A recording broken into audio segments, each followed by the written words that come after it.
what we talk about, what makes a great clinician, and really what makes someone excellent. At the end of the day, it's about how well can you really help people, how well can we help people we're working with, and how can we connect with them or engage with them in the process is the biggest thing. So we've said it all along when we're recruiting team members and looking for great providers and therapists on the team, and we've always said there's really two things that are most important to us is number one, are they passionate about what they do?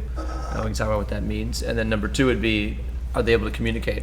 Are they able to communicate with people in a fluid way, in a confident way, and how do they carry themselves in that process? So really those two things, and you notice that experience is not on that list of the top two items. And that's strongly because we have such a development program, and we feel confident that we can help develop the skill sets of how to provide care and what to do and when to do what. But at the end of the day, it's these two other aspects of their passion and then their ability to communicate and engage with their client at the end of the day.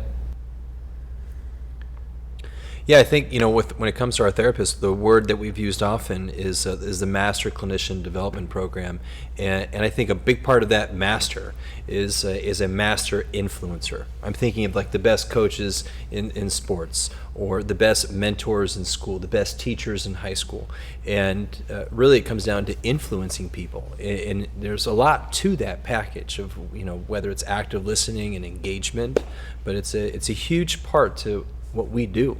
Yeah, the interview process should almost feel like not forced. It should be like a natural conversation. Like as soon as you get in front of someone that maybe you're hiring or you're looking to hire, and you start up a conversation, and they immediately start having connections with you, and it's quite a fluid and natural process. And I see that as like, okay, if you can do that with us, or if you can do that with someone that is interviewing you, then you're for sure going to be able to do that with a new client, which is also somewhat of an interview. Like how fast can you get to what they find meaningful in their lives and what they truly want to get out of this experience, and can they trust you as a clinician or a guide or a coach to connect with first and then guide them along the process. Yeah, and that really starts with, are you passionate, right? Like when you communicate with somebody, you can pretty quickly tell where their passions lie, and I think we see this with our clinicians across the board is the ones that do really, really well communicate very well, but they communicate very well because they're passionate about what they do. And so that's easily read by the person you're communicating with. So the patient in front of them can very easily sense your passion. And if your passion is there, if they can tell you're passionate about helping them, I think that goes a long way in making the connection. Or even just a genuine approach, right? So you have a genuine interest in them getting better as a person and really, really solving their issue. Right, and exactly that, and the connection. There's research that talks about. I think this is with physicians more than with PTs, but I think it applies in any kind of interpersonal connection like this. That the single thing most closely tied to somebody's outcome is whether they like you or not. Oh, yeah. Right. So if they like you, their outcome is going to be better. That's a pretty simple thing to start with. Yeah. All the technical stuff aside. Right. And I think we would break down passion a little bit further.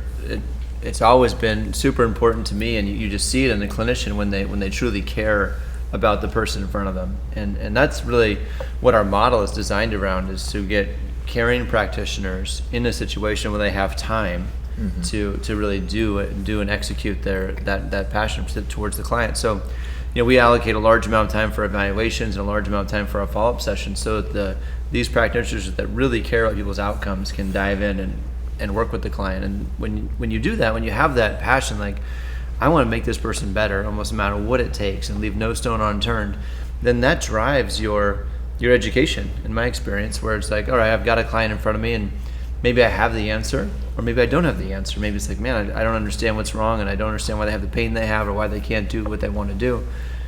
And so then that makes you ask that question and then spend time later either working with your peers or researching or finding answers. And then so you can come back to that next session and be ready. And that's what this constant drive of education and professional development is in this field. But first and foremost, you got to care. Oh, yeah. And then as part of that process, you got to have the time to demonstrate that you care like that. I think that's, I would say there might be some, but there's really no bad PTs out there, right? There's no really bad providers, I wouldn't say. It's just that providers, maybe with the system, has not allocated them enough time to do their job at the best of their ability to really engage with the client, and then the system forces them to move from one client to the next very, very rapidly, and in that process there is no way you can care. Otherwise, you'll be so frustrated that you'll quit in a week. So the model that we've developed is such that one that can be consistent, where we can continue to provide that time so that you can really personally grow and then really share that development on right onto your clients.